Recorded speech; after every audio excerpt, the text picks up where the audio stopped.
Good morning friends. ഇന്ന് ഞാൻ നിങ്ങൾക്ക് പരിചയപ്പെടുത്താൻ പോകുന്നത് എൻ്റെ ഒരു ചെടിയാണ്. ഈ ചെടി ഇതിൻ്റെ പേര് ഫിലാഡെൻഡ്രോൺ ബേൾമാക്സ് എന്നാണ്. Philodendron Burle Marx. നോക്കിയേ, ഞാനിത് വെള്ളത്തിലിട്ട് വെച്ചുകൊണ്ട് കുറേ ദിവസം ഒരു മാസത്തോളം വെള്ളത്തിലിട്ട് വെച്ചാണ്. അപ്പോൾ വേരുകളൊക്കെ ഭംഗിയിൽ വരാൻ തുടങ്ങിയിട്ടുണ്ട്. അപ്പോൾ ഈ ചെടിയുടെ പ്രത്യേകത ഇത് ഇൻഡോർ ആയിട്ടും ഔട്ട്ഡോർ ആയിട്ടും ഒക്കെ ഉപയോഗിക്കാൻ പറ്റും. പക്ഷെ വെയിലൊട്ടും പാടില്ല. ഈ ചെടിക്ക് വെയിൽ വന്നാൽ ഇതെപ്പോഴും കരിഞ്ഞു പോകും. അപ്പോൾ ഭംഗിയിൽ നിൽക്കണമെങ്കിൽ ഷെയ്ഡിലായിരിക്കണം. പിന്നെ എന്നും വെള്ളം നന്നായിട്ട് ഇഷ്ടപ്പെടുന്ന ഒരു ചെടിയാണിത്.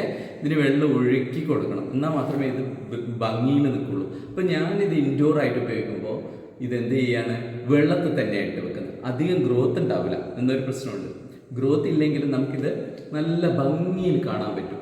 അതിനെന്താ ചെയ്യാന്ന് പറഞ്ഞാൽ ഇതിങ്ങനെ ഈ ചെടിയെ ഇങ്ങനെ കൂട്ടായിട്ട് ഇങ്ങനെ എടുക്കുക, ഒന്നിച്ചിട്ട് നിങ്ങൾക്ക് ഇൻഡോറിലെ മേശയിലൊക്കെ സെറ്റ് ചെയ്യണമെങ്കിൽ ഇതുപോലെ കൂട്ടായിട്ട് എടുക്കുക. നല്ല ഭംഗിയുള്ള ഇലകളാണ് ഇതിൻ്റെത്. ഓക്കെ, നല്ല ഭംഗിയില്ലേ കാണാൻ. അപ്പോൾ ഇതിനെ ഇനി എങ്ങനെ നോക്കുക, വേരുകളൊക്കെ വെള്ളത്തിലിട്ട് വെച്ചുകൊണ്ട് നന്നായിട്ട് വേരുകൾ വന്നിട്ടുണ്ട്.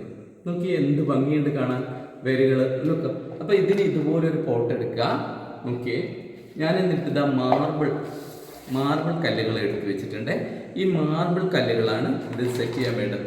മാർബിൾ കല്ലുകൾ കൊണ്ട് ഞാനിതിങ്ങനെ നിറയ്ക്കുകയാണ് ചെയ്യുക. നല്ല വൃത്തിയിൽ ഇങ്ങനെ നിറച്ച് കൊടുക്കുക. നല്ല മനോഹരമായ ചെടിയായത്. ഇതിന് വേറെ ഒന്നും വേണ്ട, വെറും വെള്ളം മാത്രം മതി. വെള്ളത്തിൽ വളർന്നു. അതുകൊണ്ട് തന്നെ ഇതിനെ എനിക്ക് ഭയങ്കര ഇഷ്ടമാണ്. നല്ല ഭംഗിയുള്ളൊരു ചെടിയാണ്. അതായത് ഈ മാർബിൾ കല്ലുകൾ ഇങ്ങനെ സെറ്റ് ചെയ്ത് കൊടുക്കുക. ഇതിൽ മണ്ണോ ഒന്നും ഇടേണ്ട ഒരു ആവശ്യമില്ല. ഇൻഡോർ ആയിട്ട് ഉപയോഗിക്കുന്നത് നിങ്ങൾക്ക് വെള്ളത്തിൽ തന്നെ ഇത് ഇട്ട് വെച്ച് കഴിഞ്ഞാൽ നല്ല ഭംഗിയിൽ അങ്ങനെ നിന്നോളൂ. പക്ഷെ അധികം ഗ്രോത്ത് ഉണ്ടാവില്ല എന്നുള്ള ഒറ്റ പ്രശ്നം മാത്രമേ ഉള്ളൂ ഇതിന്.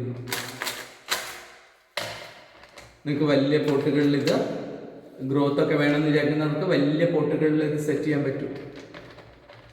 ഇതിപ്പോൾ മനോഹരമായില്ലേ. ഇതിങ്ങനെ സെറ്റ് ചെയ്ത് കഴിഞ്ഞാൽ നമ്മളൊന്നില്ല ഇതുപോലത്തെ ഒരു ബോട്ടിൽ എടുക്കുക, അതിൽ വെള്ളം ഒഴിക്കുക.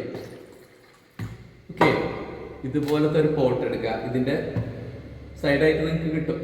ഇപ്പം ഈ വെള്ളത്തിലേക്ക് ഈ ചെടി ഇങ്ങനെ ഇറക്കി വെക്കുക.